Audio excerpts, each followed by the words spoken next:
Perpetual peace. Immanuel Kant. We need not try to decide whether this satirical inscription, once found on a Dutch innkeeper's signboard above the picture of a churchyard, is aimed at mankind in general, or at the rulers of states in particular, unwearying in their love of war, or perhaps only at the philosophers who cherish the sweet dream of perpetual peace. The author of the present sketch would make one stipulation, however. The practical politician stands upon a definite footing with the theorist. With great self-complacency he looks down upon him as a mere pedant whose empty ideas can threaten no danger to the state, starting as it does from principles derived from experience, and who may always be permitted to knock down his 11 skittles at once without a worldly wise statesman needing to disturb himself. Hence, in the event of a quarrel arising between the two, the practical statesman must always act consistently, and not scent danger to the state behind opinions ventured by the theoretical politician at random and publicly expressed. With which saving clause, clausula salvatoriu, the author will herewith consider himself duly and expressly protected against all malicious misinterpretation. First section.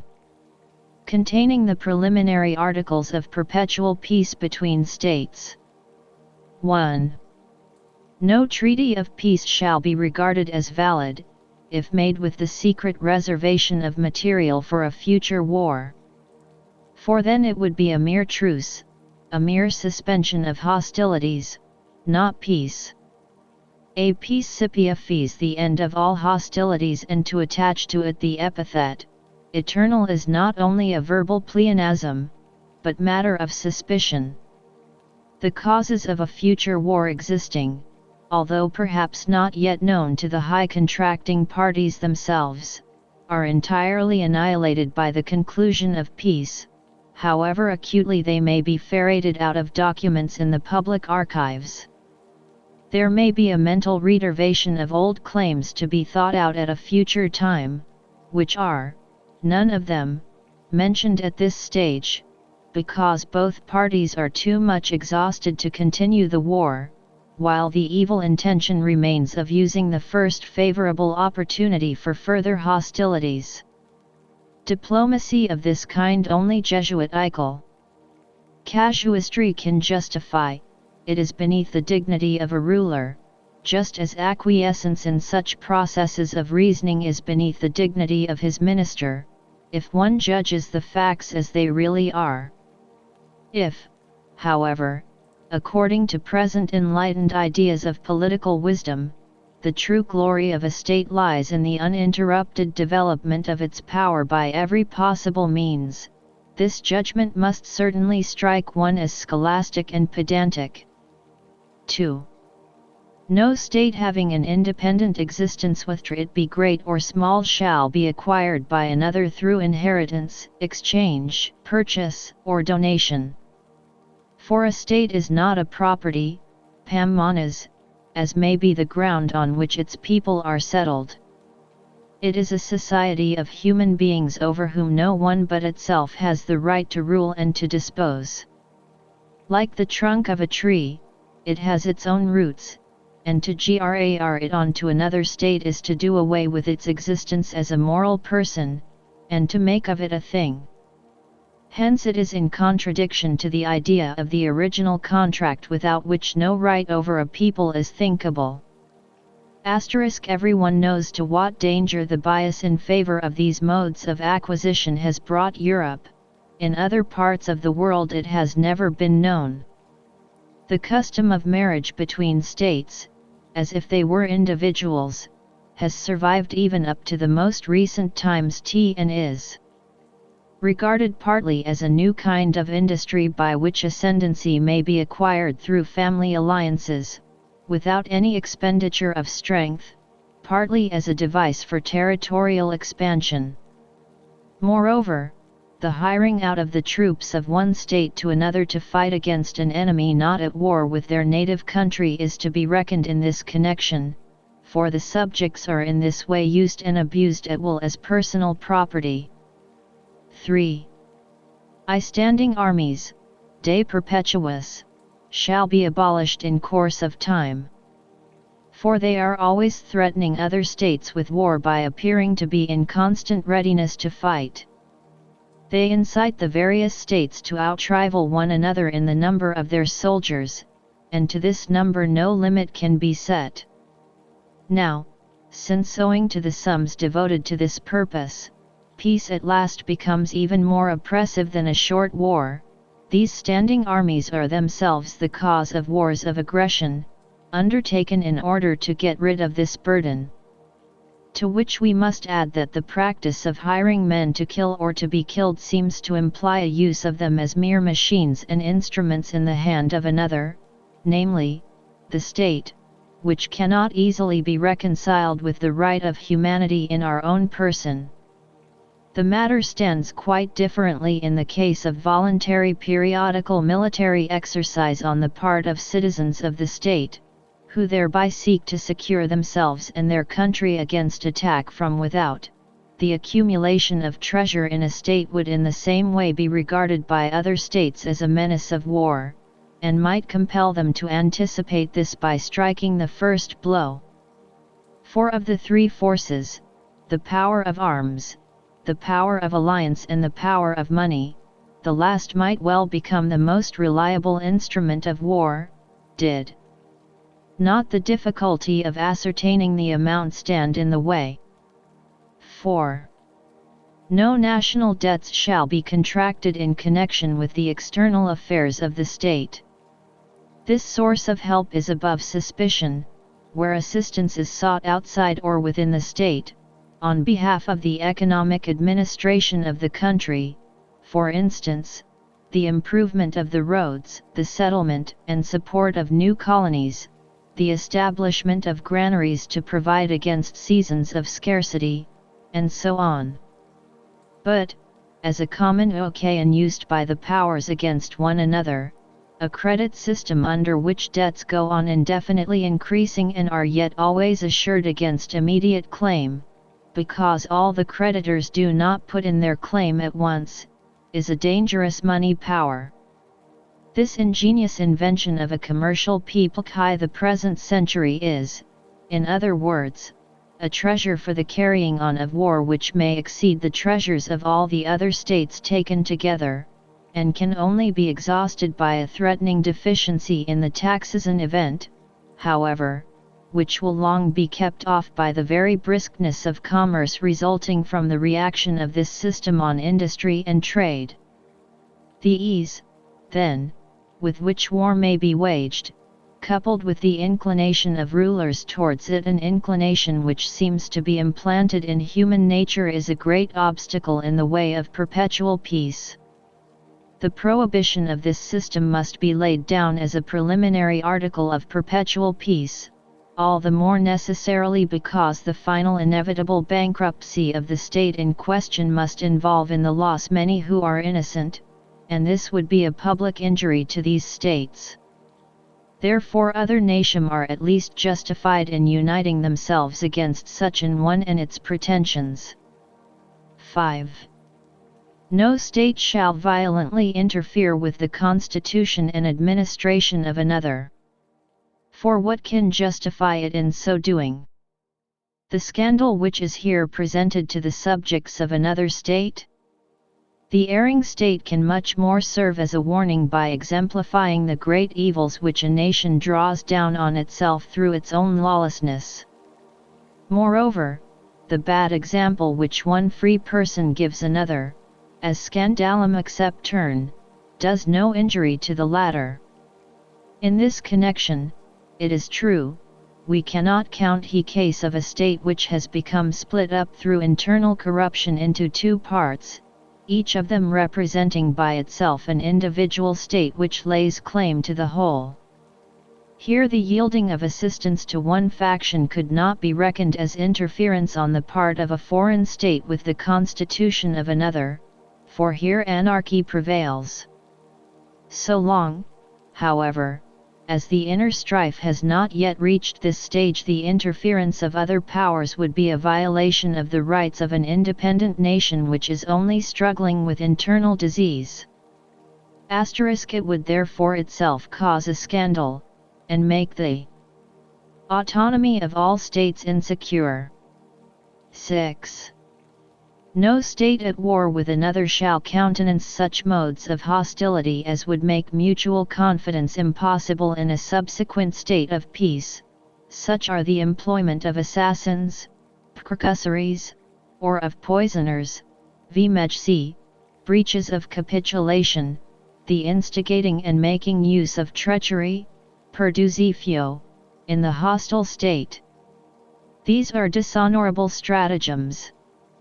For some kind of confidence in the disposition of the enemy must exist even in the midst of war, as otherwise peace could not be concluded, and the hostilities would pass into a war of extermination, bellum inc micinum.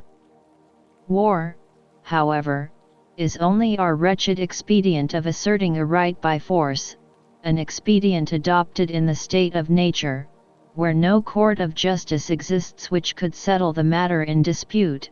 In circumstances like these, neither of the two parties can be called an unjust enemy, because this form of speech presupposes a legal decision, the issue of the conflict, just as in the case of the so-called judgments of God, decides on which side right is. Between states, however, no punitive war, delern punitium, is thinkable. Because between them a relation of superior and inferior does not exist. Whence it follows that a war of extermination, where the process of annihilation would strike both parties at once and all right as well, would bring about perpetual peace only in the great graveyard of the human race. Such a war then, and therefore also the use of all means which lead to it, must be absolutely forbidden. That the methods just mentioned do inevitably lead to this result is obvious from the fact that these infernal arts, already vile in themselves, on coming into use, are not long confined to the sphere of war.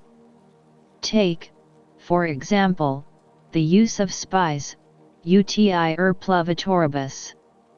Here only the dishonesty of others is made use of, but vices such as these, when once encouraged, cannot in the nature of things be stamped out and would be carried over into the state of peace, where their presence would be utterly destructive to the purpose of that state.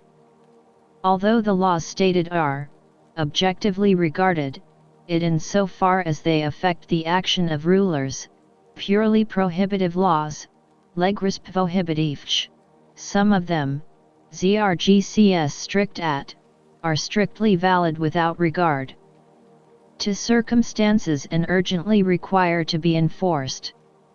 Such are nos. 5, 6. Others, again, like nos 2, 3, 4, although not indeed exceptions to the maxims of law, yet in respect of the practical application of these maxims allow subjectively of a certain latitude to suit particular circumstances. The enforcement of these zgs citrum may be legitimately put off, so long as we do not lose sight of the ends at which they aim. This purpose of reform does not permit of the deferment of an act of restitution, as, for example, the restoration to certain states of freedom of which they have been deprived in the manner described in Article 2, to an infinitely distant date, as Augustus used to say, to the Greek kalends, a day that will never come. This would be to sanction on restitution. Delay is permitted only with the intention that restitution should not be made too precipitately and so defeat the purpose we have in view.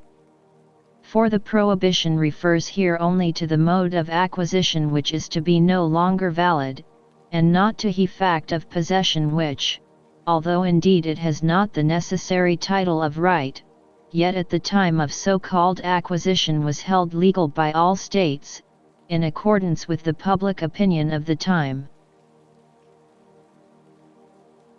Second section.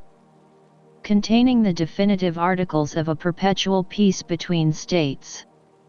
A state of peace among men who live side by side is not the natural state, status naturale, which is rather to be described as a state of war, that is to say, although there is not perhaps always actual open hostility, yet there is a constant threatening that an outbreak may occur. Thus the state of peace must be established. For the mere cessation of hostilities is no guarantee of continued peaceful relations, and unless this guarantee is given by every individual to his neighbor, which can only be done in a state of society regulated by law, one man is at liberty to challenge another and treat him as an enemy. First definitive article of perpetual peace. 1. The civil constitution of each state shall be republican. The only constitution which has its origin in the idea of the original contract upon which the lawful legislation of every nation must be based, is the republican. It is a constitution, in the first place, founded in accordance with the principle of the freedom of the members of society as human beings, secondly, in accordance with the principle of the dependence of all, as subjects, on a common legislation, and, thirdly, in accordance with the law of the equality of the members as citizens. It is then, looking at the question of right, the only constitution whose fundamental principles lie at the basis of every form of civil constitution. And the only question for us now is, whether it is also the one constitution which can lead to perpetual peace. Now the Republican Constitution, apart from the soundness of its origin, since it arose from the pure source of the concept of right, has also the prospect of attaining the desired result, namely, perpetual peace. And the reason is this. If, as must be so under this Constitution, the consent of the subjects is required to determine whether there shall be war or not, nothing is more natural than that they should weigh the matter well, before undertaking such a bad business. For in decreeing war, they would of necessity be resolving to bring down the miseries of war upon their country. This implies, they must fight themselves, they must hand over the costs of the war out of their own property, they must do their poor best to make good the devastation which it leaves behind, and finally, as a crowning ill, they have to accept a burden of debt which will embitter even peace itself, and which they can never pay off on account of the new wars which are always impending. On the other hand, in a government where the subject is not a citizen holding a vote, in a constitution which is not republican, the plunging into war is the least serious thing in the world. For the ruler is not a citizen, but the owner of the state, and does not lose a whit by the war, while he goes on enjoying the delights of his table or sport, or of his pleasure palaces and gala days. He can therefore decide on war for the most trifling reasons, as if it were a kind of pleasure party. Any justification of it that is necessary for the sake of decency he can leave without concern to the diplomatic corps, who are always only too ready with their services. The following remarks must be made in order that we may not fall into the common error of confusing the republican with the democratic constitution. The forms of the state, civitas, may be classified according to either of two principles of division: the difference of the persons who hold the supreme authority in the state, and the manner in which the people are governed by their ruler, whoever he may be. The first is properly called the form of sovereignty, forma imperii, and there can be only three constitutions differing in this respect, where, namely, the supreme authority belongs to only one, to several individuals working together, or to the whole people constituting the civil society. Thus we have autocracy or the sovereignty of a monarch, aristocracy or the sovereignty of the nobility, and democracy or the sovereignty of the people. The second principle of division is the form of government, forma rep, fninis, and refers to the way in which the state makes use of its supreme power, for the manner of government is based on the constitution, itself the act of that universal will which transforms a multitude into a nation. This respect the form of government is either republican or despotic. Republicanism is the political principle of severing the executive power of the government from the legislature. Despotism is that principle in pursuance of which the state arbitrarily puts into effect laws which it has itself made. Consequently it is the administration of the public will, but this is identical with the private will of the ruler. Of these three forms of a state, democracy, in the proper sense of the word, is of necessity despotism, because it establishes an executive power, since all decree regarding an, if need be, against any individual who dissents from them. Therefore the whole people, so called, who carry their measure are really not all, but only a majority, so that here the universal will is in contradiction with itself and with the principle of freedom. Every form of government in fact which is not representative is really no true constitution at all, because a lawgiver may no more be, in one and the same person, the administrator of his own will, than the universal major premise of a syllogism may be, at the same time, the subsumption under itself of the particulars contained in the minor premise. And, although the other two constitutions, autocracy and aristocracy, are always defective in so far as they leave the way open for such a form of government, yet there is at least always a possibility in these cases, that they may take the form of a government in accordance with the spirit of a representative system. Thus Frederick the Great used at least to say that he was merely the highest servant of the state. The democratic constitution, on the other hand, makes this impossible, because under such a government every one wishes to be master.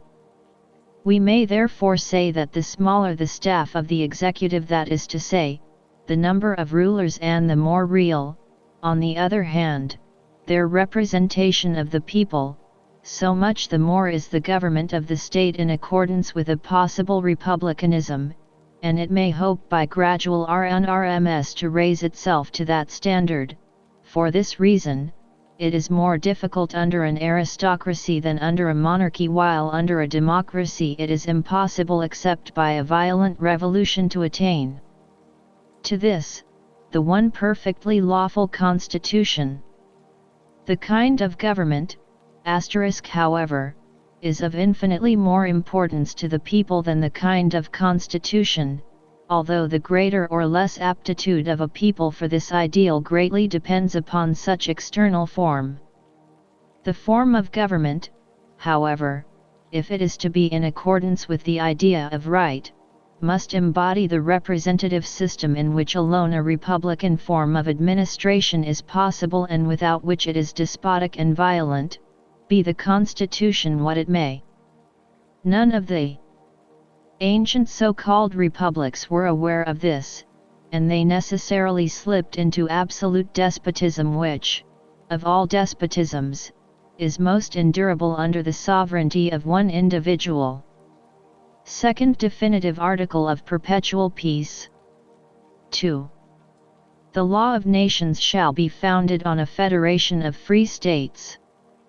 Nations, as states, may be judged like individuals who, living in the natural state of society, that is to say, uncontrolled by external law, injure one another through their very proximity.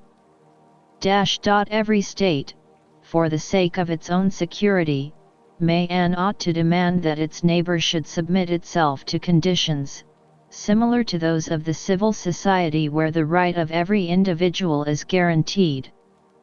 This would give rise to a federation of nations which, however, would not have to be a state of nations. That would involve a contradiction. For the term state implies the relation of one who rules to those who obey, that is to say, of lawgiver to the subject people, and many nations in one state would constitute only one nation, which contradicts our hypothesis, since here we have to consider the right of one nation against another, in so far as they are so many separate states and are not to be fused into one. The attachment of saliges to their lawless liberty, the fact that they would rather be at hopeless variance with one another than submit themselves to a legal authority constituted by themselves, that they therefore prefer their senseless freedom to a reason-governed liberty, is regarded by us with profound contempt as barbarism and uncivilization and the brutal degradation of humanity. So one would think that civilized races, each formed into a state by itself, must come out of such an abandoned condition as soon as they possibly can. On the contrary, however, every state thinks rather that its majesty, the majesty of a people is an absurd expression, lies just in the very fact that it is subject to no external legal authority, and the glory of the ruler consists in this, that, without his requiring to expose himself to danger, thousands stand at his command ready to let themselves be sacrificed for a matter of no concern to them. The difference between the savages of Europe and those of America lies chiefly in this, that, while many tribes of the latter have been entirely devoured by their enemies, Europeans know a better way of using the vanquished than by eating them, and they prefer to increase through them the number of their subjects, and so the number of instruments at their command for still more widely spread war. The depravity of human nature shows itself without disguise in the unrestrained relations of nations to each other, while in the law-governed civil state much of this is hidden by the check of government. This being so, it is astonishing that the word right has not yet been entirely banished from the politics of war as pedantic, and that no state has yet ventured to publicly advocate this point of view.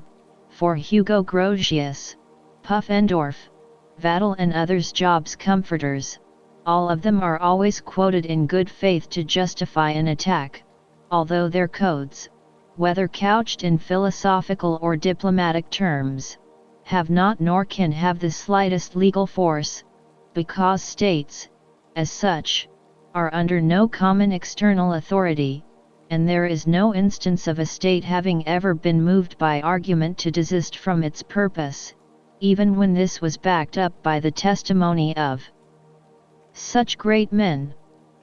This homage which every state renders in words at least to the idea of right, proves that, although it may be slumbering, there is, notwithstanding, to be found in man a still higher natural moral capacity by the aid of which he will in time gain the mastery over the evil principle in his nature, the existence of which he is unable to deny. And he hopes the same of others, for otherwise the word right would never be uttered by states who wish to wage war, unless to deride it like the Gallic prince who declared the privilege which nature gives the strong is that the weak must obey them. The method by which states prosecute their rights can never be by process of law as it is where there is an external tribunal but only by war. Through this means, however, and its favorable issue, victory, the question of right is never decided. A treaty of peace makes, it may be, an end to the war of the moment, but not to the conditions of war which at any time may afford a new pretext for opening hostilities, and this we cannot exactly condemn as unjust, because under these conditions everyone is his own judge.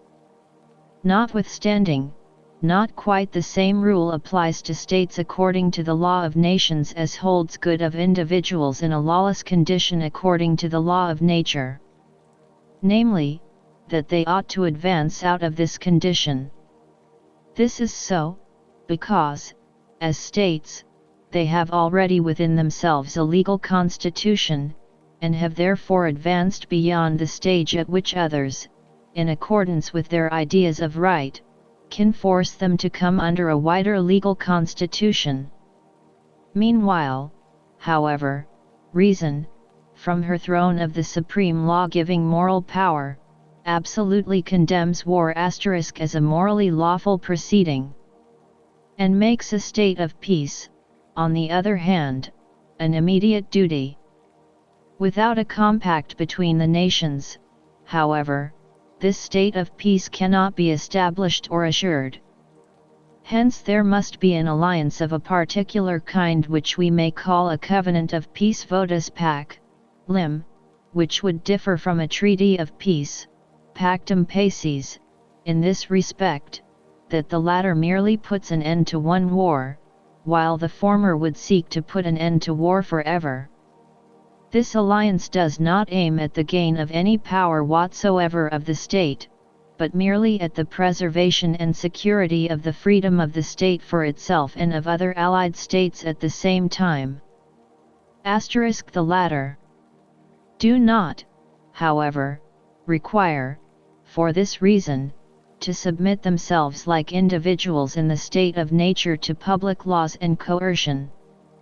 The practicability or objective reality of this idea of federation, which is to extend gradually over all states and so lead to perpetual peace, can be shown. For, if fortune ordains that a powerful and enlightened people should form a republic which by its very nature is inclined to perpetual peace, this would serve as a center of federal union for other states wishing to join, and thus secure conditions of freedom among the states in accordance with the idea of the law of nations. Gradually, through different unions of this kind, the federation would extend further and further. It is quite comprehensible that a people should say, "There shall be no war among us, for we shall form ourselves into a state," that is to say, constitute for ourselves a supreme legislative, administrative, and judicial power which will settle our disputes peaceably. But if this state says "there shall be no war between me and other states, although I recognize no supreme law-giving power which will secure me my rights and whose rights I will guarantee," then it is not at all clear upon what grounds I could base my confidence in my right, unless it were the substitute for that compact on which civil society is based, namely, free federation, which reason must necessarily connect with the idea of the law of nations, if indeed any meaning is to be left in that concept at all. There is no intelligible meaning in the idea of the law of nations as giving a right to make war, for that must be a right to decide what is just, not in accordance with universal, external laws limiting the freedom of each individual, but by means of one-sided maxims applied by force.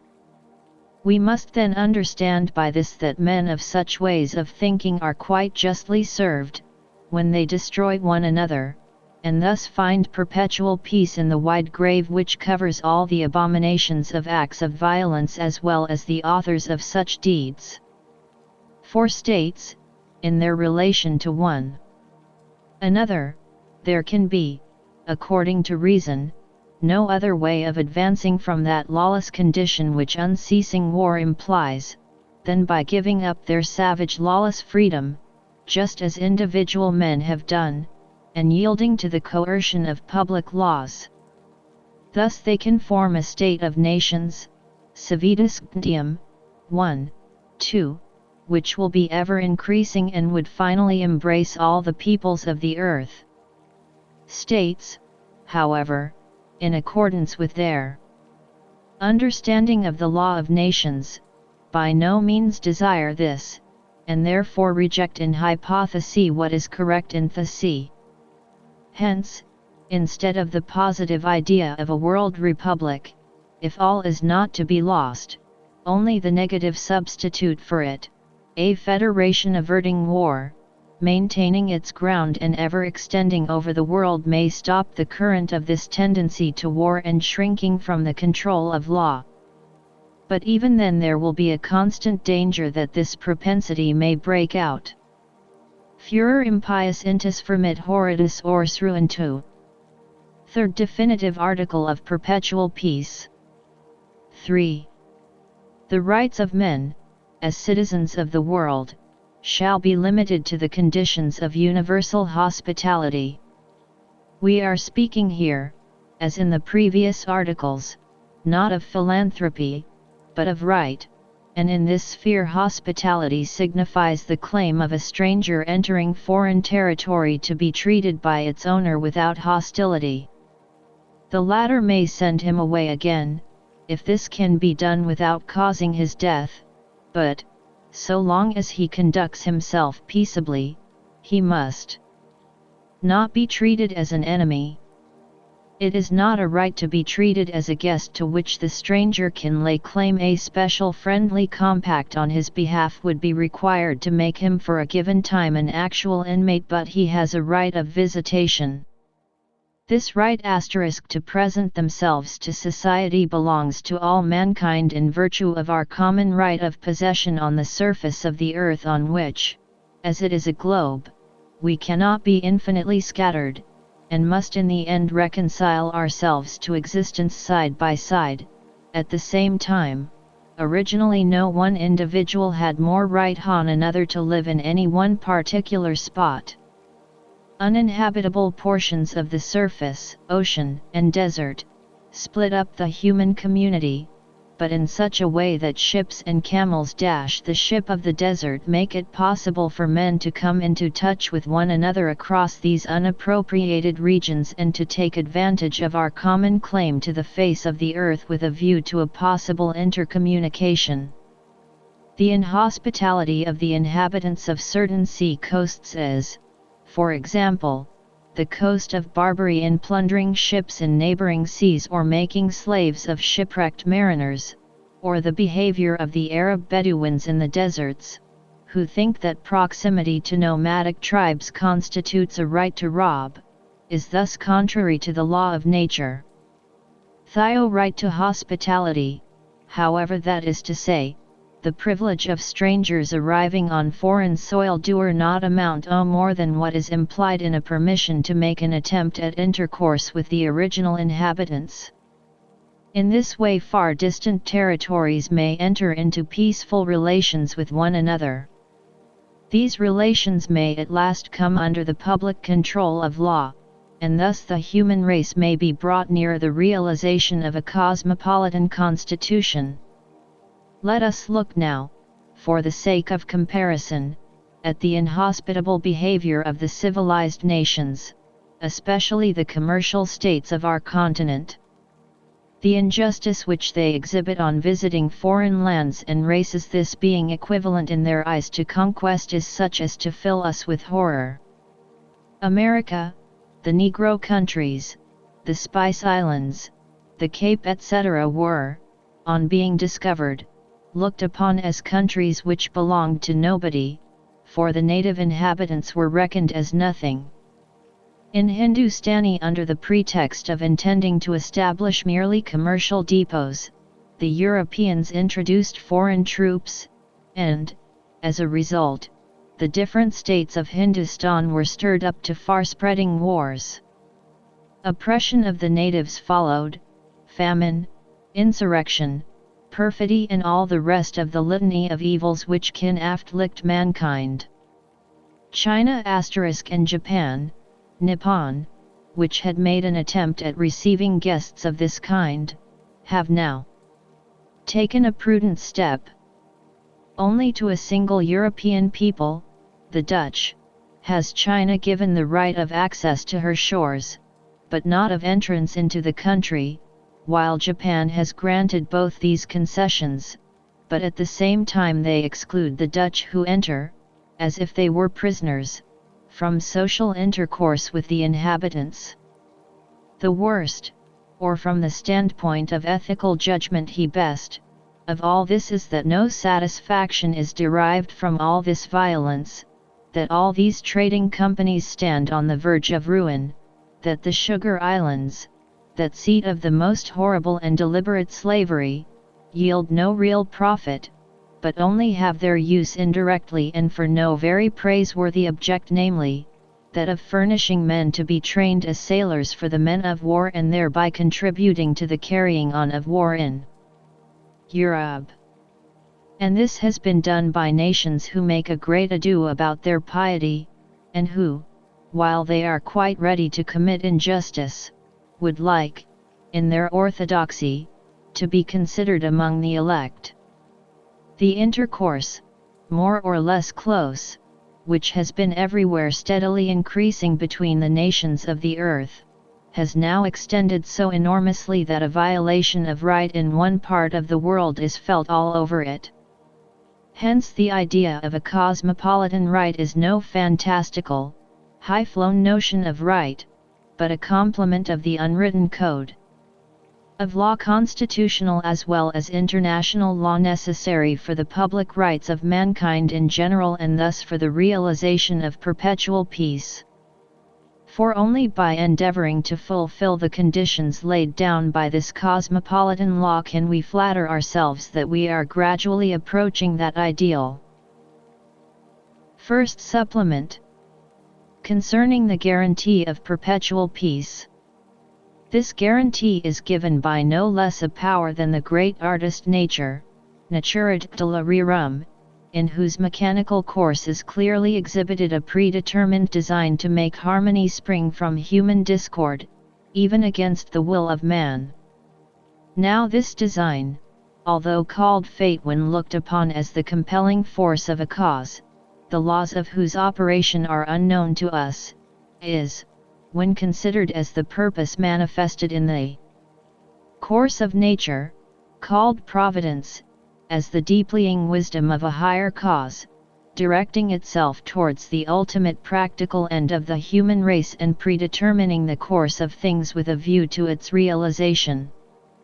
This providence we do not, it is true, perceive in the cunning contrivance or Kunstanstalten of nature, nor can we even conclude from the fact of their existence that it is there, but, as in every relation between the form of things and their final cause, we can, and must, supply the thought of a higher wisdom, in order that we may be able to form an idea of the possible existence of these products after the analogy of human works, Art Kunst Handelsvorm.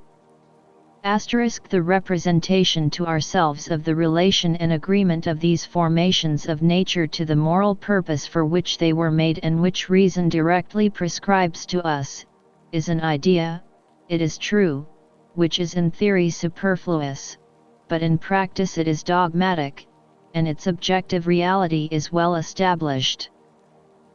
Thus we see, for example, with regard to the ideal PZCHTBTGNFL of perpetual peace, that it is our duty to make use of the mechanism of nature for the realization of that end.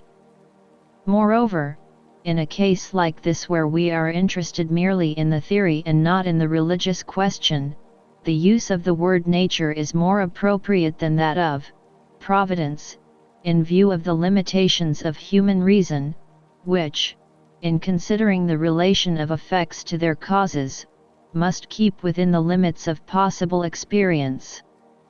And the term nature is also less presumptuous than the other. To speak of a providence knowable by us would be boldly to put on the wings of Icarus in order to draw near to the mystery of its unfathomable purpose. Before we determine the surety given by nature more exactly, we must first look at what ultimately makes this guarantee of peace necessary, the circumstances in which nature has carefully placed the actors in her great theatre. In the next place, we shall proceed to consider the manner in which she gives this surety. The provisions she has made are as follow: 1. She has taken care that men can live in all parts of the world. 2. She has scattered them by means of war in all directions, even into the most inhospitable regions, so that these too might be populated. 3. By this very means she has forced them to enter into relations more or less controlled by law.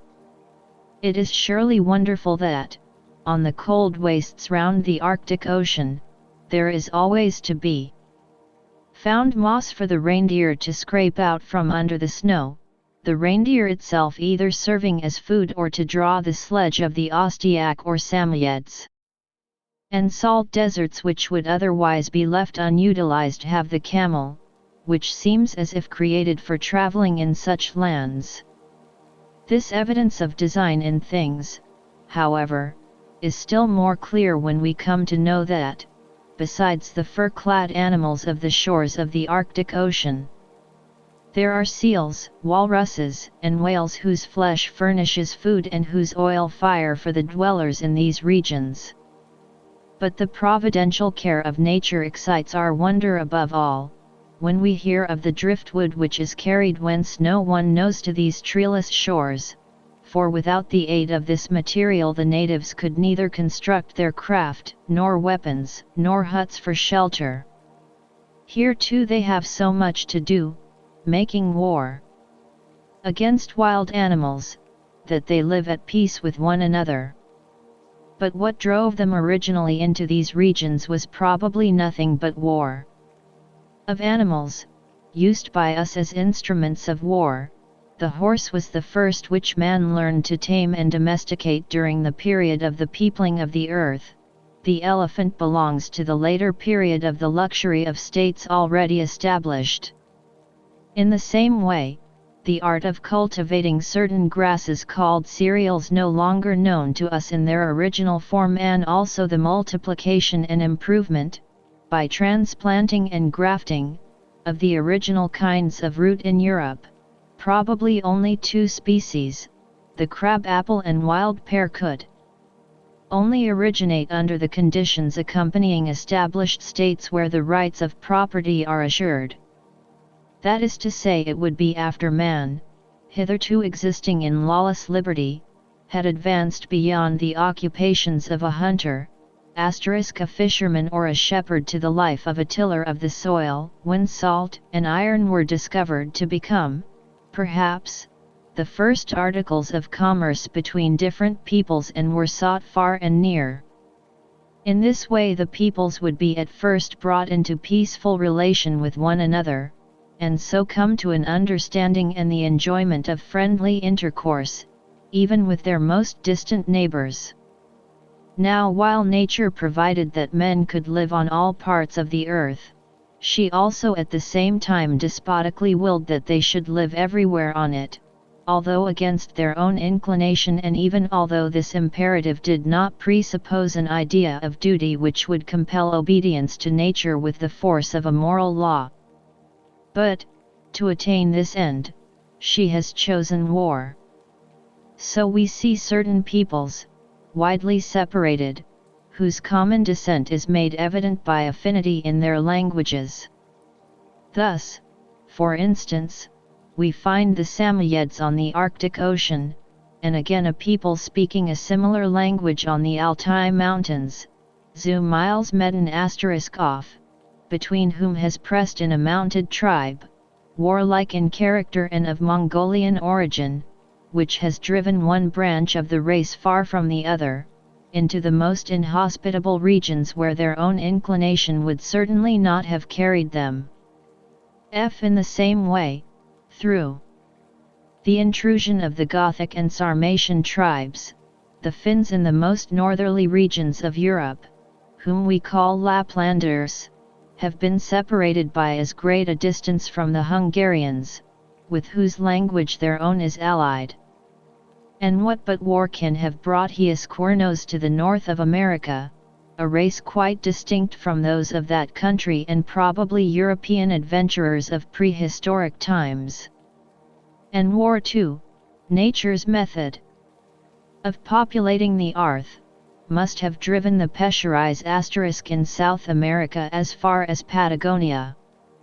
War itself, however, is in need of no special stimulating cause, but seems engrafted in human nature, and is even regarded as something noble in itself, to which man is inspired by the love of glory apart from motives of self-interest. Hence, among the savages of America as well as those of Europe in the age of chivalry, martial courage is looked upon as of great value in itself, not merely when a war is going on, as is reasonable enough, but in order that there should be war, and thus war is often entered upon merely to exhibit his quality, so that an intrinsic dignity is held to attach to war in itself, and even philosophers eulogize it as an ennobling, refining influence on humanity, mindful of the Greek proverb, war is evil, in so far as it makes more bad people than it takes away.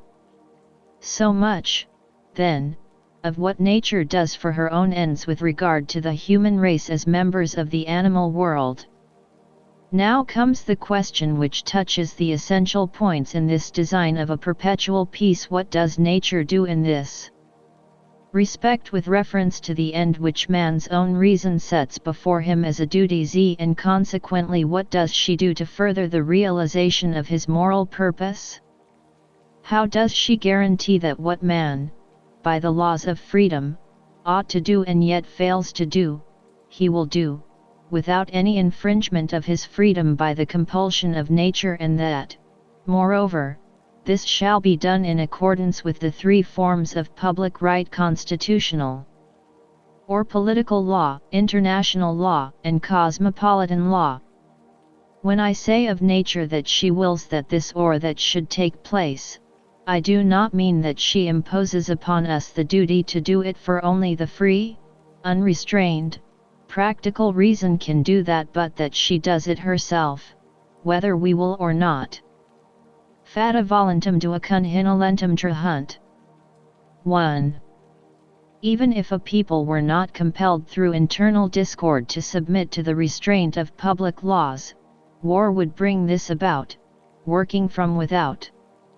4. According to the contrivance of nature which we have mentioned, every people finds another tribe in its neighborhood, pressing upon it in such a manner that it is compelled to form itself internally into a state to be able to defend itself as a power should. Now the Republican Constitution is the only one which is perfectly adapted to the rights of man, but it is also the most difficult to establish and still more to maintain.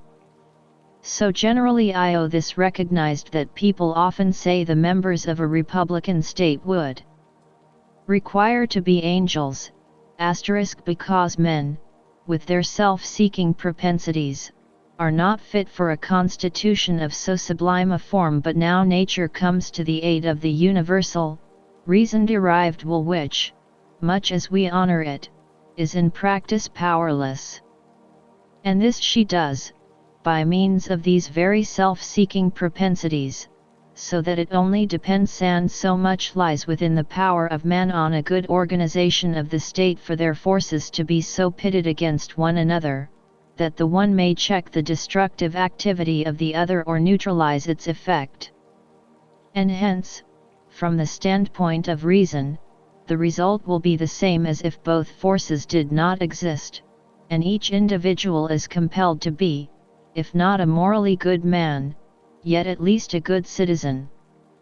The problem of the formation of the state, hard as it may sound, is not insoluble, even for a race of devils, granted that they have intelligence. It may be put thus: given a multitude of rational beings who, in a body, require general laws for their own preservation, but each of whom, as an individual, is secretly inclined to exempt himself from this restraint, how are we to order their affairs and how establish for them a constitution such that, although their private dispositions may be really antagonistic, they may yet so act as a check upon one another, that, in their public relations, the effect is the same as if they had no such evil sentiments? Such a problem must be capable of solution.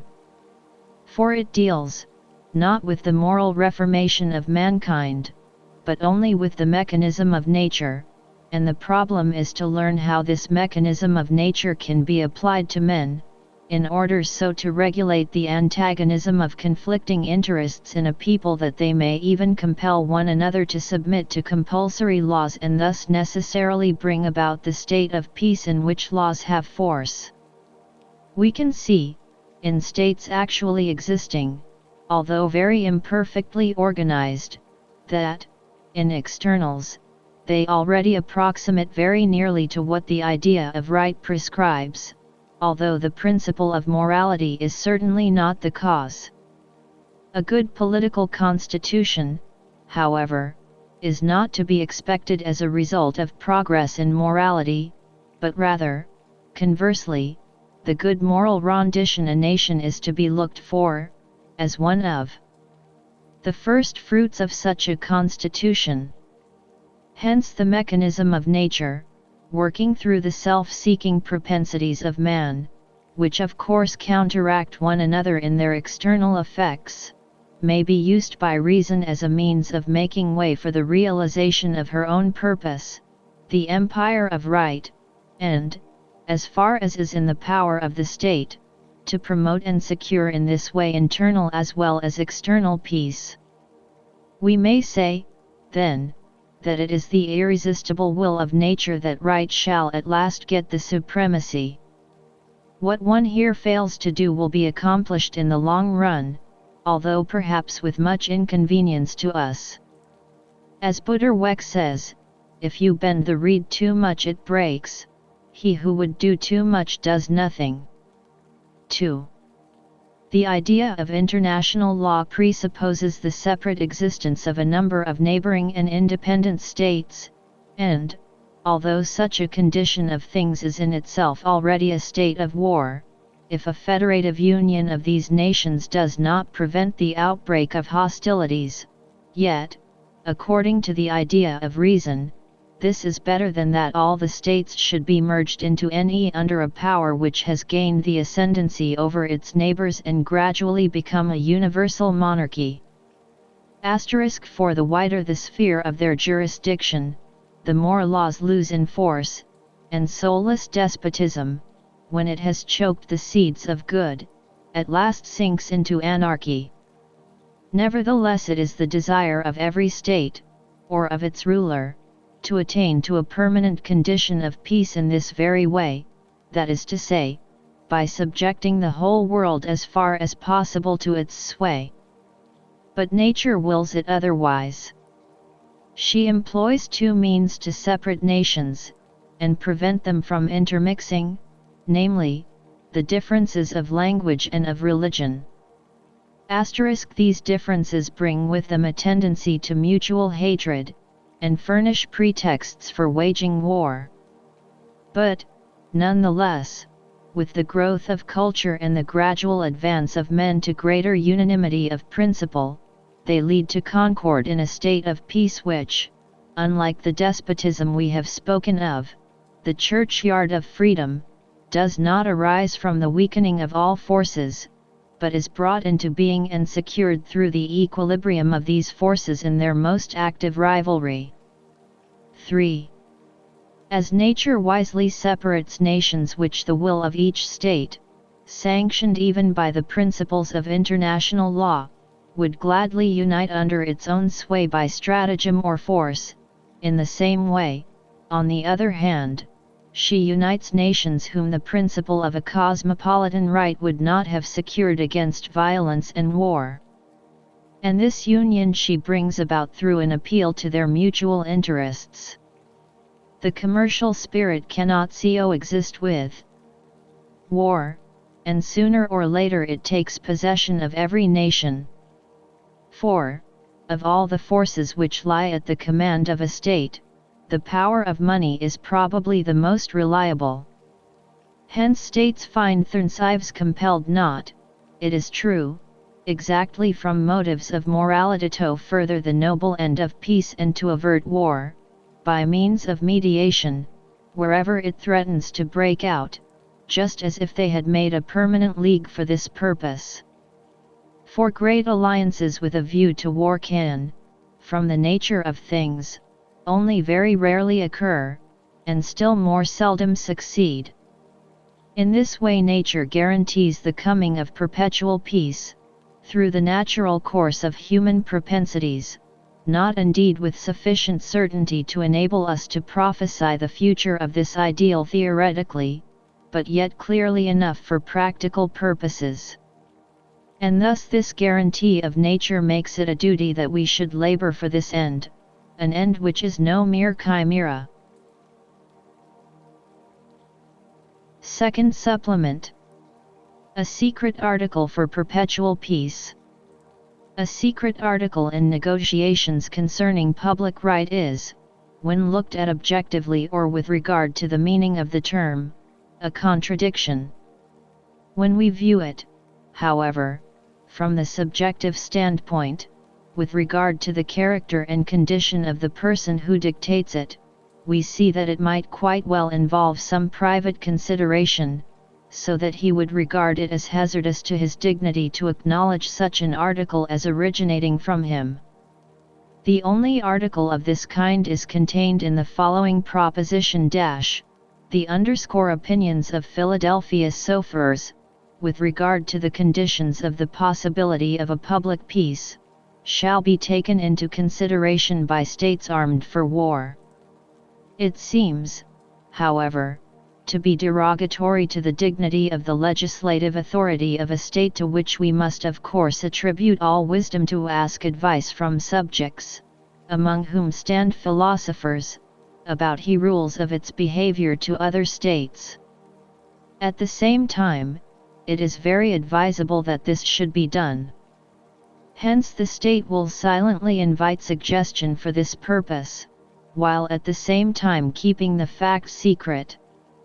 This amounts to saying that the state will allow philosophers to discuss freely and publicly the universal principles governing the conduct of war and establishment of peace, for they will do this of their own accord, if no prohibition is laid upon them.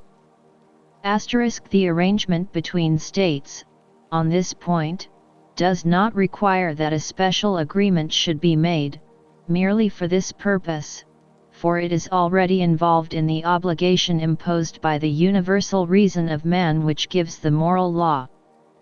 We would not be understood to say that the state must give a preference to the principles of the philosopher, rather than to the opinions of the jurist, the representative of state authority, but only that he should be heard, the latter, who has chosen for a symbol the scales of right and the sword of justice. Generally uses that sword not merely to keep off all outside influences from the scales, for, when one pan of the balance will not go down, he throws his sword into it, and then vic-fies. The jurist, not being a moral philosopher, is under the greatest temptation to do this, because it is his business only to apply existing laws and not to investigate whether these are not themselves in need of improvement, and this actually lower function of his profession he looks upon as the nobler, because it is linked to power, as is the case in both the other faculties, theology and medicine. Philosophy occupies a very low position compared with this combined power. So that it is said, for example, that she is the handmaid of theology, and the same has been said of her position with regard to law and medicine. It is not quite clear, however, whether she bears the torch before these gracious ladies, or carries the train. That kings should philosophize, or philosophers become kings, is not to be expected. But neither is it to be desired, for the possession of power is inevitably fatal to the free exercise of reason. But it is absolutely indispensable, for their enlightenment as to the full significance of their vocations, that both kings and sovereign nations, which rule themselves in accordance with laws of equality, should not allow the class of philosophers to disappear, nor forbid the expression of their opinions, but should allow them to speak openly. And since this class of men, by their very nature, are incapable of instigating rebellion or forming unions for purposes of political agitation, they should not be suspected of propagandism. Appendix 1. On the disagreement between morals and politics with reference to perpetual peace. In an objective sense, morals is a practical science, as the sum of laws exacting unconditional obedience, in accordance with which we ought to act. Now, once we have admitted the authority of this idea of duty, it is evidently inconsistent that we should think of saying that we cannot act thus. For, in this case, the idea of duty falls to the ground of itself, ultran posse nemo obligator. Hence there can be no quarrel between politics, as the practical science of right, and morals, which is also a science of right, but theoretical. That is, theory cannot come into conflict with practice. For, in that case, we would need to understand under the term ethics or morals a universal doctrine of expediency, or, in other words, a theory of precepts which may guide us in choosing the best means for attaining ends calculated for our advantage. This is to deny that a science of morals exists. Politics says, "Be wise as serpents," morals adds the limiting condition, "and guileless as doves." If these precepts cannot stand together in one command, then there is a real quarrel between politics and morals.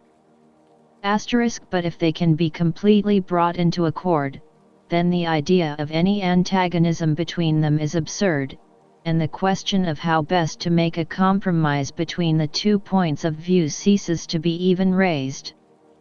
Although the saying, "honesty is the best policy," expresses a theory which, alas, is often contradicted in practice, yet the likewise theoretical maxim, "honesty is better than any policy," is exalted high above every possible objection, is indeed the necessary condition of all politics. The terminus of morals does not yield to Jupiter, the terminus of force, for the latter remains beneath the sway of fate. In other words, reason is not sufficiently enlightened to survey the series of predetermining causes which would make it possible for us to predict with certainty the good or bad results of human action, as they follow from the mechanical laws of nature, although we may hope that things will turn out as we should desire. But what we have to do, in order to remain in the path of duty guided by the rules of wisdom, reason makes everywhere perfectly clear, and does this for the purpose of furthering her ultimate ends. The practical man, however, for whom morals is mere theory, even while admitting that what ought to be can be, bases his dreary verdict against our well-meant hopes really on this: he pretends that he can foresee from his observation of human nature, that men will never be willing to do what is required in order to bring about the wished-for results leading to perpetual peace. It is true that the will of all individual men to live under a legal constitution according to the principles of liberty, that's to say, the distributive unity of the will of all, is not sufficient to attain this end. We must have the collective unity of their united will, all as a body must determine these new conditions. The solution of this difficult problem is required in order that civil society should be a whole. To all this diversity of individual wills there must come a uniting cause, in order to produce a common will which no distributive will is able to give. Hence, in the practical realization of that idea, no other beginning of a law-governed society can be counted upon than one that is brought about by force. Upon this force, too, public law afterwards rests. This state of things certainly prepares us to meet considerable deviation in actual experience from the theoretical idea of perpetual peace, since we cannot take into account the moral character and disposition of a lawgiver in this connection, or expect after he has united a wild multitude into one people, he will leave it to them to bring about a legal constitution by their common will. It amounts to this. Any ruler who has once got the power in his hands will not let the people dictate laws for him. A state which enjoys an independence of the control of external law will not submit to the judgment of the tribunals of other states, when it has to consider how to obtain its rights against them. And even a continent, when it feels its superiority to another, whether this be in its way or not, will not fail to take advantage of an opportunity offered of strengthening its power by the spoliation or even conquest of this territory. Hence all theoretical schemes, connected with constitutional, international, or cosmopolitan law, crumble away into empty impracticable ideals. While, on the other hand, a practical science, based on the empirical principles of human nature, which does not disdain to model its maxims on an observation of actual life, can alone hope to find a sure foundation on which to build up a system of national policy. Now certainly, if there is neither freedom nor a moral law founded upon it, and every actual or possible event happens in the mere mechanical course of nature, then politics, as the art of making use of this physical necessity in things for the government of men, is the whole of practical wisdom, and the idea of right is an empty concept. If, on the other hand, we find that this idea of right is necessarily to be conjoined with politics and even to be raised to the position of a limiting condition of that science, then the possibility of reconciling them must be admitted. I can thus imagine a moral politician, that is to say, one who understands the principles of statesmanship to be such as do not conflict with moral, but I cannot conceive of a political moralist who fashions for himself such a system of ethics as may serve the interest of statesmen. The moral politician will always act upon the following principle: if certain defects which could not have been avoided are found in the political constitution or foreign relations of a state, it is a duty for all, especially for the rulers of the state, to apply their whole energy to correcting them as soon as possible, and to bringing the constitution and political relations on these points into conformity with the law of nature, as it is held up as a model before us in the idea of reason. And this they should do even at a sacrifice of their own interest.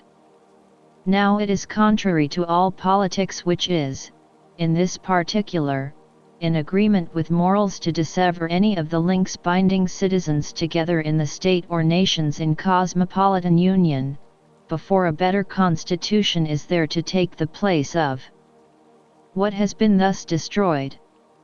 And hence it would be absurd indeed to demand that every imperfection in political matters must be violently altered on the spot. But, at the same time, it may be required of a ruler at least that he should earnestly keep the maxim in mind which points to the necessity of such a change, so that he may go on constantly approaching the end to be realized, namely, the but possible constitution according to the laws of right. Even although it is still under despotic rule, in accordance with its constitution as then existing, a state may govern itself on republican lines, until the people gradually become capable of being influenced by the mere idea of the authority of law, just as if it had physical power. And they become accordingly capable of self-legislation, their faculty for which is founded on original right.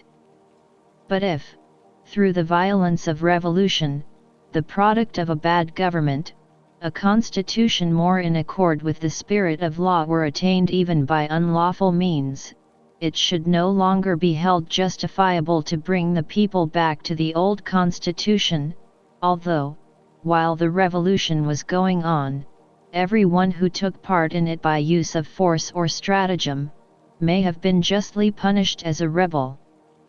As regards the external relations of nations, a state cannot be asked to give up its constitution, even although that be a despotism, which is, at the same time, the strongest constitution where foreign enemies are concerned, so long as it runs the risk of being immediately swallowed up by other states. Hence, when such a proposal is made, the state whose constitution is in question must at least be allowed to defer acting upon it until a more convenient time. It is always possible that moralists who rule despotically, and are at a loss in practical matters, will come into collision with the rules of political wisdom in many ways, by adopting measures without sufficient deliberation which show themselves afterwards to have been overestimated. When they thus offend against nature, experience must gradually lead them into a better track. But, instead of this being the case, politicians who are fond of moralizing do all they can to make moral improvement impossible and to perpetuate violations of law, by extenuating political principles which are antagonistic to the idea of right, on the pretext that human nature is not capable of good, in the sense of the ideal which reason prescribes. These politicians, instead of adopting an open, straightforward way of doing things, as they boast, mix themselves up in intrigue. They get at the authorities in power and say what will please them. Their sole bent is to sacrifice the nation, or even, if they can, the whole world, with the one end in view that their own private interest may be forwarded. This is the manner of regular jurists, I mean the journeyman lawyer, not the legislator, when they aspire to politics. For, as it is not their business to reason too nicely over legislation, but only to enforce the laws of the country, every legal constitution in its existing form, and, when this is changed by the proper authorities, the one which takes its place, will always seem to them the best possible. And the consequence is that everything is purely mechanical. But this adroitness in suiting themselves to any circumstances may lead them to the delusion that they are also capable of giving an opinion about the principles of political constitutions in general, in so far as they conform to ideas of right, and are therefore not empirical, but a priori. And they may therefore brag about their knowledge of men, which indeed one expects to find, since they have to deal with so many without really knowing the nature of man and what can be made of it, to gain which knowledge a higher standpoint of anthropological observation than theirs is required. Filled with ideas of this kind, if they trespass outside their own sphere on the boundaries of political and international law, looked upon as ideals which reason holds before us, they can do so only in the spirit of chicanery. For they will follow their usual method of making everything conform mechanically to compulsory laws despotically made and enforced, even here, where the ideas of reason recognize the validity of a legal compulsory force, only when it is in accordance with the principles of freedom through which a permanently valid constitution becomes first of all possible. The would-be practical man, leaving out of account this idea of reason, thinks that he can solve this problem empirically by looking to the way in which those constitutions which have best survived the test of time were established, even although the spirit of these may have been generally contrary to the idea of right. The principles which he makes use of here, although indeed he does not make them public, amount pretty much to the following sophistical maxims. 1. Facet excusa. Seize the most favorable opportunity for arbitrary usurpation either of the authority of the state over its own people or over a neighboring people. The justification of the act and extenuation of the use of force will come much more easily and gracefully, when the deed is done, than if one has to think out convincing reasons for taking this step and first hear through all the objections which can be made against it. This is especially true in the first case mentioned, where the supreme power in the state also controls the legislature, which we must obey without any reasoning about it.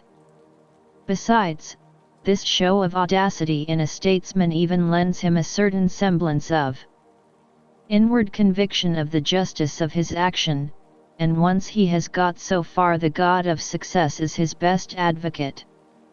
2. Si facisti, nega. As for any crime you have committed, such as has, for instance, brought your people to despair and thence to insurrection, deny that it has happened owing to any fault of yours. Say rather that it is all caused by the insubordination of your subjects, or, in the case of your having usurped a neighboring state, that human nature is to blame, for, if a man is not ready to use force and steal a march upon his neighbor, he may certainly count on the latter forestalling him and taking him prisoner. 3. Divide et impera. That is to say, if there are certain privileged persons, holding authority among the people, who have merely chosen you for their sovereign as primus inter pares, bring about a quarrel among them, and make mischief between them and the people.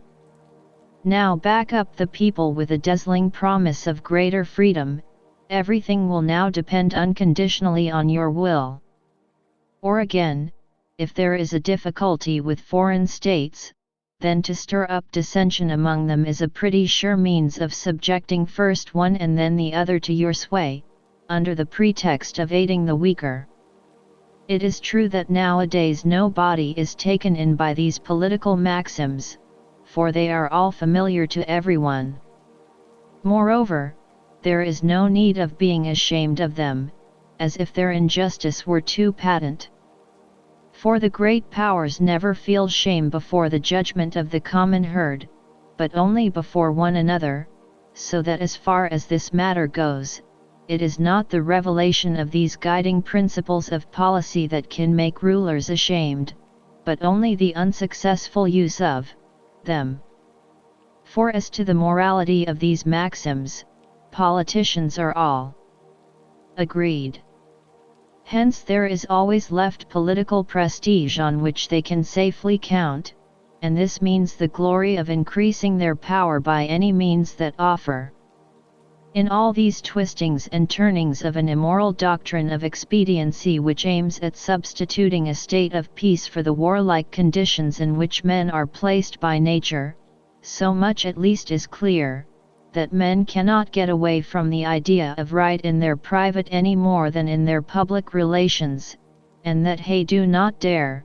This is indeed most strikingly seen in the concept of an international law, to base politics merely on the manipulations of expediency and therefore to refuse all obedience to the idea of a public right. On the contrary, they pay all fitting honor to the idea of right in itself, even although they should, at the same time, devise 100 subterfuges and excuses to avoid it in practice, and should regard force, backed up by cunning, as having the authority which comes from being the source and unifying principle of all right. It will be well to put an end to this sophistry, if not to the injustice it extenuates, and to bring the false advocates of the mighty of the earth to confess that it is not right but might in whose interest they speak, and that it is the worship of might from which they take their cue, as if in this matter they had a right to command. In order to do this, we must first expose the delusion by which they deceive themselves and others, then discover the ultimate principle from which their plans for a perpetual peace proceed, and thence show that all the evil which stands in the way of the realization of that ideal springs from the fact that the political moralist begins where the moral politician rightly ends, and that, by subordinating principles to an end or putting the cart before the horse, he defeats his intention of bringing politics into harmony with morals. In order to make practical philosophy consistent with itself, we must first decide the following question: in dealing with the problems of practical reason, must we begin from its material principle and as the object of free choice, or from its formal principle which is based merely on freedom in its external relation, from which comes the following: Law, acts so that thou canst will that thy maxim should be a universal law, be the end of thy action what it will. Without doubt, the latter determining principle of action must stand first, for, as a principle of right, it carries unconditional necessity with it, whereas the former is obligatory only if we assume the empirical conditions of the end set before us, that is to say, that it is an end capable of being practically realized. And if this end as, for example, the end of perpetual peace should be also a duty, this same duty must necessarily have been deduced from the formal principle governing the maxims which guide external action. Now the first principle is the principle of the political moralist. The problems of constitutional, international, and cosmopolitan law are mere technical problems, problems technikern. The second or formal principle, on the other hand, as the principle of the moral politician who regards it as a moral problem, problema morale, differs widely from the other principle in its methods of bringing about perpetual peace, which we desire not only as a material good, but also as a state of things resulting from our recognition of the precepts of duty.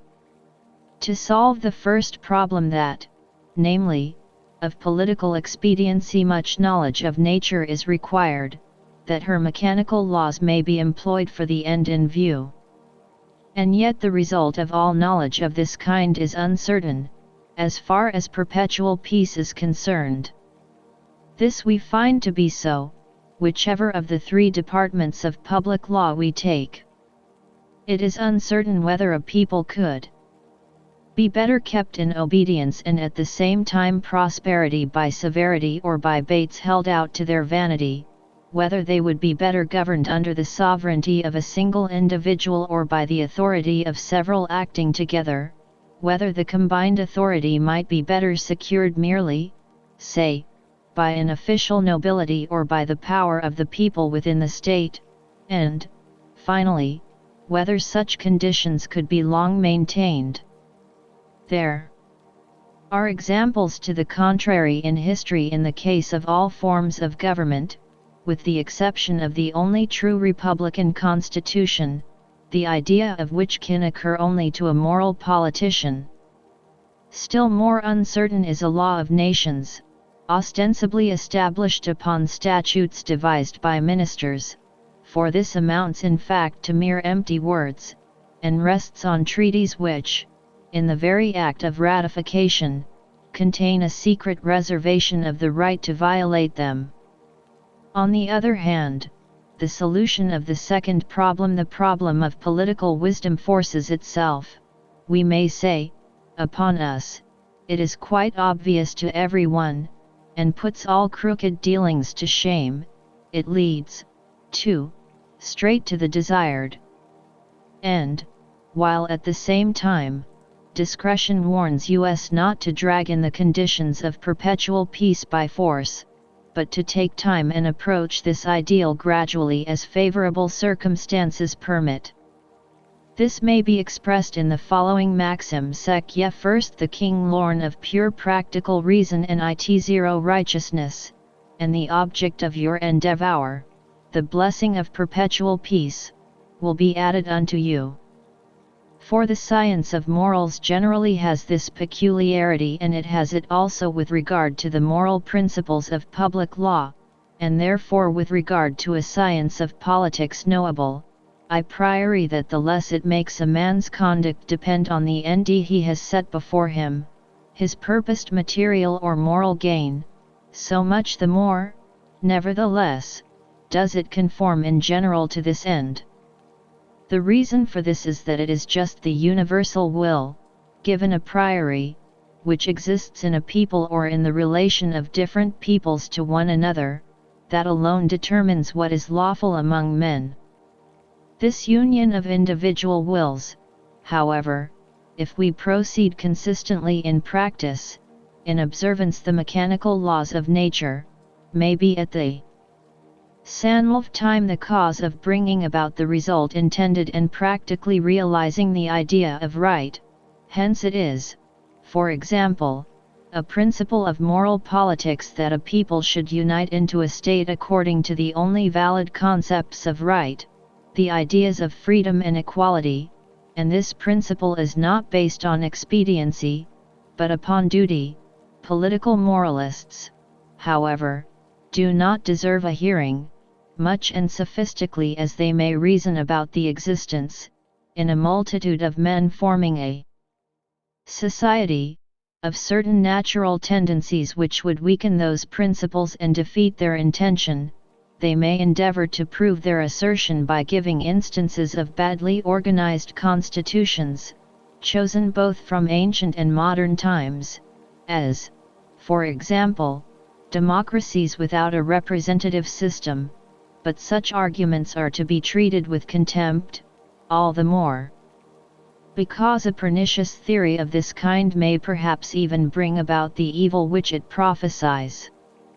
For, in accordance with such reasoning, man is thrown into a class with all other living machines which only require the consciousness that they are not free creatures to make them in their own judgment the most miserable of all beings. Fiat justitia, percat mundus. This saying has become proverbial, and although it savors a little of boastfulness, is also true. We may translate it thus: let justice rule on earth, although all the rogues in the world should go to the bottom. It is a good, honest principle of right, cutting off all the crooked ways made by knavery or violence. It must not, however, be misunderstood as allowing anyone to exercise his own RLGHTS with the utmost severity, a course in contradiction to our moral duty, but we must take it to signify an obligation, binding upon rulers, to refrain from refusing to yield anyone his rights or from curtailing them, out of personal feeling or sympathy for other. For this end, in particular, we require, firstly, that a state should have an internal political constitution, established according to the pure principles of right; secondly, that a union should be formed between this state and neighboring or distant nations for a legal settlement of their differences, after the analogy of the universal state. This proposition means nothing more than this: political maxims must not start from the idea of a prosperity and happiness which are to be expected from observance of such precepts in every state, that is, not from the end which each nation makes the object of its will as the highest empirical principle of political wisdom, but they must set out from the pure concept of the duty of right, from the ought whose principle is given a priori through pure reason. This is the law, whatever the material consequences may be. The world will certainly not perish by any means, because the number of wicked people in it is becoming fewer. The morally bad has one peculiarity, inseparable from its nature, in its purposes, especially in relation to other evil influences: it is in contradiction with itself, and counteracts its own natural effect, and thus makes room for the moral principle of good, although advance in this direction may be slow. Hence objectively, in theory, there is no quarrel between morals and politics. But subjectively, in the self-seeking tendencies of men, which we cannot actually call their morality, as we would a course of action based on maxims of reason, this disagreement in principle exists and may always survive, for it serves as a whetstone to virtue. According to the principle, tu besied mas, sed sunfra alderdenchier ito, the true courage of virtue in the present case lies not so much in facing the evils and self-sacrifices which must be met here as in firmly confronting the evil principle in our own nature and conquering its wiles. For this is a principle far more dangerous, false, treacherous, and sophistical, which puts forward the weakness in human nature as a justification for every transgression. In fact, the political moralist may say that a ruler and people, or nation and nation do honor another no wrong, when they enter on a war with violence or cunning, although they do wrong, generally speaking, in refusing to respect the idea of right which alone could establish peace for all time. For, as both are equally wrongly disposed to one another, each transgressing the duty he owes to his neighbor, they are both quite rightly served, when they are thus destroyed in war. This mutual destruction stops short at the point of extermination, so that there are always enough of the race left to keep this game going on through all the ages, and a far-off posterity may take worrying by them. The providence that orders the course of the world is hereby justified. For the moral principle in mankind never becomes extinguished, and human reason, fitted for the practical realization of ideas of right according to that principle, grows continually in fitness for that purpose with the ever-advancing march of culture, while at the same time, it must be said, the guilt of transgression increases as well. But it seems that, by no theodicy or vindication of the justice of God, can we justify creation in putting such a race of corrupt creatures into the world at all, if, that is, we assume that the human race neither will nor can ever be in a happier condition than it is now. This standpoint, however, is too high a one for us to judge from, or to theorize, with the limited concepts we have at our command, about the wisdom of that supreme power which is unknowable by us. We are inevitably driven to such despairing conclusions as these, if we do not admit that pure principles of right have objective reality, that is to say, are capable of being practically realized, and consequently that action must be taken on the part of the people of a state and, further, by states in relation to one another, whatever arguments empirical politics may bring forward against this course. Politics in the real sense cannot take a step forward without first paying homage to the principles of morals.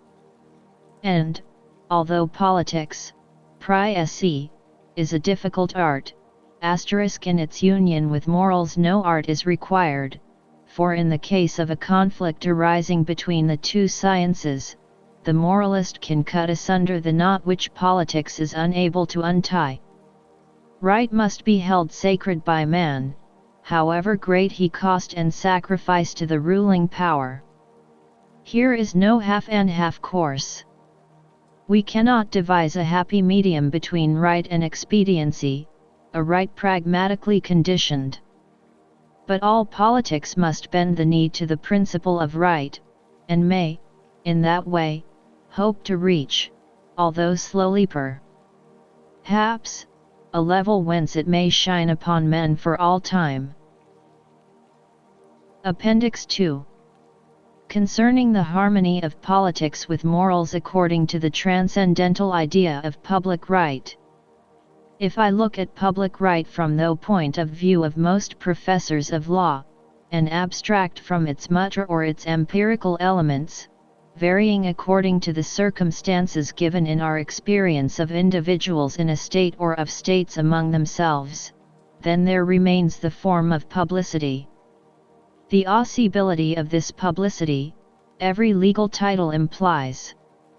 For without it there could be no justice, which can only be thought as before the eyes of men, and, without justice, there would be no right, for, from justice only, right can come.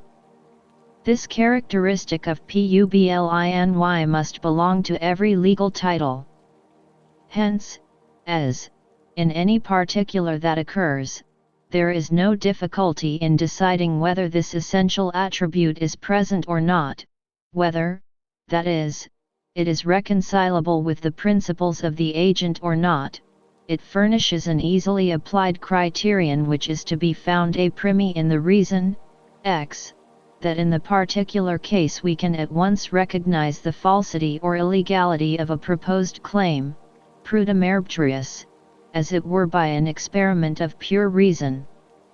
Having thus, as it were, abstracted from all the empirical elements contained in the concept of a political and international law, such as, for instance, the evil tendency in human nature which makes compulsion necessary, we may give the following proposition as the transcendental formula of public right: all actions relating to the rights of other men are wrong, if the maxims from which they follow are inconsistent with publicity. This principle must be regarded not merely as ethical, as belonging to the doctrine of virtue, but also as juridical, referring to the rights of men. For there is something wrong in a maxim of conduct which I cannot divulge without at once defecating my purpose, a maxim which must therefore be kept secret, if it is to succeed, and which I could not publicly acknowledge without infallibly stirring up the opposition of everyone. This necessary and universal resistance with which everyone meets me, a resistance therefore evident a priori, can be due to no other cause than the injustice with which such a maxim threatens everyone. Further, this testing principle is merely negative, that is, it retriever only as a means by which we may know when an action is unjust to others. Like axioms, it has a certainty incapable of demonstration. It is besides easy of application, as appears from the following examples of public right. 1. Constitution law. Let us take in the first place the public law of the state vu. Civitatis, particularly in its application to matters within the state. Here a question arises which many think difficult to answer, but which the transcendental principle of publicity solves quite readily. Is revolution a legitimate means for a people to adopt, for the purpose of throwing off the oppressive yoke of a so-called tyrant, non titulo, sed exercilid talis? The rights of a nation are violated in a government of this kind, and no wrong is done to the tyrant in dethroning him. Of this there is no doubt. Nonetheless, it is in the highest degree wrong of the subjects to prosecute their rights in this way, and they would be just as little justified in complaining, if they happened to be defeated in their attempt and had to endure the severest punishment in consequence. A great many reasons for and against both sides of this question may be given, if we seek to settle it by a dogmatic deduction of the principles of right. But the transcendental principle of the publicity df public right can spare itself this diffuse argumentation. For, according to that principle, the people would ask themselves, before the civil contract was made, whether they could venture to publish maxims, proposing insurrection when a favorable opportunity should present itself. It is quite clear that if, when a constitution is established, it were made a condition that force may be exercised against the sovereign under certain circumstances, the people would be obliged to claim a lawful authority higher than his. But in that case, the so-called sovereign would be no longer sovereign, or, if both powers, that of the sovereign and that of the people, were made a condition of the constitution of the state, then its establishment, which was the aim of the people, would be impossible. The wrongfulness of revolution is quite obvious from the fact that openly to acknowledge maxims which justify this step would make attainment of the end at which they aim impossible. We are obliged to keep them secret. But this secrecy would not be necessary on the part of the head of the state. He may say quite plainly that the ringleaders of every rebellion will be punished by death, even although they may hold that it was he who first transgressed the fundamental law. 4. If a ruler is conscious of possessing irresistible sovereign power, and this must be assumed in every civil constitution, because a sovereign who has not power to protect any individual member of the nation against his neighbor has also not the right to exercise authority over him, then he need have no fear that making known the maxims which guide him will cause the defeat of his plans. And it is quite consistent with this view to hold that, if the people are successful in their insurrection, the sovereign must return to the rank of a subject, and refrain from inciting rebellion with a view to regaining his lost sovereignty. At the same time he need have no fear of being called to account for his former administration. 2. International law. There can be no question of an international law, except on the assumption of some kind of a law-governed state of things, the external condition under which any right can belong to man. For the very idea of international law, as public right, implies the publication of a universal will determining the rights and property of each individual nation, and this status juridicus must spring out of a contract of some sort which may not, like the contract to which the state owes its origin, be founded upon compulsory laws, but may be, at the most, the agreement of a permanent free association such as the federation of the different states, to which we have alluded above. 4. Without the control of law to some extent, to serve as an active bond of union among different merely natural or moral individuals, that is to say, in a state of nature there can only be private law. And here we find a disagreement between morals, regarded as the science of right, and politics. The criterion, obtained by observing the effect of publicity on maxims, is just as easily applied, but only when we understand that this agreement binds the contracting states solely with the object that peace may be preserved among them, and between them and other states, in no sense with a view to the acquisition of new territory or power. The following instances of antinomy occur between politics and morals, which fare given here with the solution in each case. A.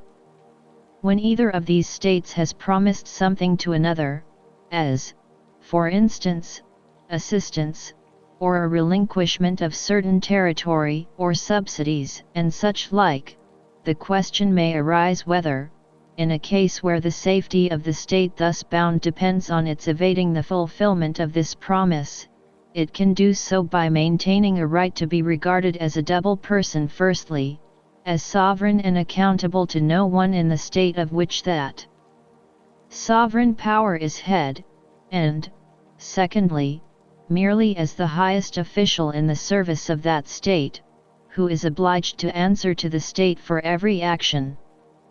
And the result of this is that the state is acquitted in its second capacity of any obligation to which it has committed itself in the first. But, if a nation or its sovereign proclaimed these maxims, the natural consequence would be that every other would flee from it, or unite with other states to oppose such pretensions. And this is a proof that politics, with all its cunning, defeats its own ends, if the test of making principles of action public, which we have indicated, be applied. Hence the maxim we have quoted must be wrong. B. If a state which has increased its power to a formidable extent, potentiu tremimiu, exciter anxiety in its neighbors, is it right to assume that, since it has the means, it will also have the will to oppress others, and does that give less powerful states a right to unite and attack the greater nation without any definite cause of offense? A state which would here answer openly in the affirmative would only bring the evil about more surely and speedily. For the greater power would forestall those smaller nations, and their union would be but a weak reed of defense against a state which knew how to apply the maxim, divide et impera. This maxim of political expediency then, when openly acknowledged, necessarily defeats the end at which it aims, and is therefore wrong. C. If a smaller state by its geographical position breaks up the territory of a greater, so as to prevent a unity necessary to the preservation of that state, is the latter not justified in subjugating its less powerful neighbor and uniting the territory in question with its own? We can easily see that the greater state dare not publish such a maxim beforehand, for either all smaller states would without loss of time unite against it, or other powers would contend for this booty. Hence the impracticability of such a maxim becomes evident under the light of publicity. And this is a sign that it is wrong, and that in a very great degree, for, although the victim of an act of injustice may be of small account, that does not prevent the injustice done from being very great. 3. Cosmopolitan law. We may pass over this department of right in silence, for, owing to its analogy with international law, its maxims are easily specified and estimated. In this principle of the incompatibility of the maxims of international law with their publicity, we have a good indication of the non-agreement between politics and morals, regarded as a science of right. Now we require to know under what conditions these maxims do agree with the law of nations. For we cannot conclude that the converse holds, and that all maxims which can bear publicity are therefore just. For anyone who has a decided supremacy has no need to make any secret about his maxims. The condition of a law of nations being possible at all is that, in the first place, there should be a law-governed state of things. If this is not so, there can be no public right, and all right which we can think of outside the law-governed state, that is to say, in the state de nature, is mere private right. Now we have seen above that something of the nature of a federation between nations, for the sole purpose of doing away with war, is the only rightful condition of things reconcilable with their individual freedom. Hence the agreement of politics and morals is only possible in a federative union, a union which is necessarily given a gyre, according to the principles of right. And the lawful basis of all politics can only be the establishment of this union in its widest possible extent. Apart from this end, all political sophistry is folly and veiled injustice. Now this sham politics has a casuistry, not to be excelled in the best Jesuit school. It has its mental reservation, rest matio vrcnhdzs, as in the drawing up of a public treaty in such terms as we can, if we will, interpret when occasion serves to our advantage, for example, the distinction between the status quo in fact, de fate, and in right. Secondly, it has it probabilism, when it pretends to discover evil intentions in another, or makes the probability of their possible future ascendancy a lawful reason for bringing about the destruction of other peaceful states. Finally, it has its philosophical sin, pekatern philosopxatrim, pekate bagafelk, which is that of holding it a trifle easily pardoned that a smaller state should be swallowed up, if this be to the gain of a nation much more powerful, for such an increase in power is supposed to tend to the greater prosperity of the whole world. Duplicity gives politics the advantage of using one branch or the other of morals, just as suits its own ends. The love of our fellow men is a duty, so too is respect for their rights. The former is only conditional, the latter, on the other hand, an unconditional, absolutely imperative duty, and anyone who would give himself up to the sweet consciousness of well-doing must be first perfectly assured that he has not transgressed its commands. Politics has no difficulty in agreeing with morals in the first sense of the term, as ethics, to secure that men should give to superiors their rights. But when it comes to morals, in its second aspect, as the science of right before which politics must bow the knee, the politician finds it prudent to have nothing to do with compacts and rather to deny all reality to morals in this sense, and reduce all duty to mere benevolence. Philosophy could easily frustrate the artifices of a politics like this, which shuns the light of criticism, by publishing its maxims, if only statesmen would have the courage to grant philosophers the right to ventilate their opinions. With this end in view, I propose another principle of public right, which is at once transcendental and affirmative. Its formula would be as follows: all maxims which require publicity, in order that they may not fail to attain their end, are in agreement both with right and politics. 4. If these maxims can only attain the end at which they aim by being published, they must be in harmony with the universal end of mankind, which is happiness, and to be in sympathy with this, to make the people contented with their lot, is the real business of politics. Now, if this end should be attainable only by publicity, or in other words, through the removal of all distrust of the maxims of politics, these must be in harmony with the right of the people, for a union of the ends of all is only possible in a harmony with this right. I must postpone the further development and discussion of this principle till another opportunity. That it is a transcendental formula is quite evident from the fact that all the empirical conditions of a doctrine of happiness, or the motto of law, are absent, and that it has regard only to the form of universal conformity to law. If it is our duty to realize a state of public right, if at the same time there are good grounds for hope that this ideal may be realized, although only by an approximation advancing ad ingenuitum, then perpetual peace, following hitherto falsely so-called conclusions of peace, which have been in reality mere cessations of hostilities, is no mere empty idea.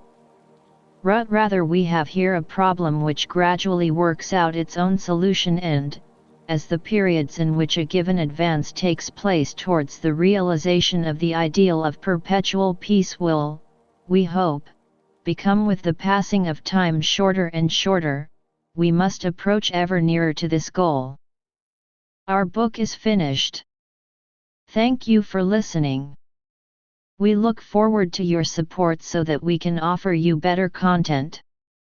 Don't forget to subscribe to our channel, turn on notifications, like the video, and share your opinions and suggestions in the comments. Continue to follow us. With the hope of a more just world, goodbye.